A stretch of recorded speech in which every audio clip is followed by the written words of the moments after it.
Assalamualaikum warahmatullahi wabarakatuh.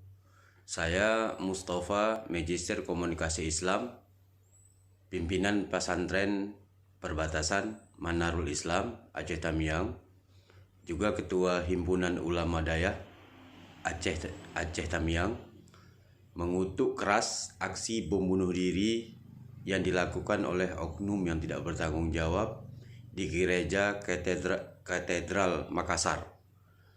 Aksi itu merupakan aksi terkutuk yang tidak pernah diajarkan dalam agama apapun. Maka saya menghimbau kepada masyarakat jangan terpancing, jangan terprovokasi dengan aksi tersebut, karena hal tersebut adalah dilarang dari semua agama dan kita harus menjaga ukhuwah Islamiyah di dalam umat Islam, juga menjaga kerukunan antar umat beragama, karena keutuhan dan kebersamaan kita adalah salah satu pondasi untuk keutuhan Negara Kesatuan Republik Indonesia. Terima kasih. Assalamualaikum warahmatullahi wabarakatuh.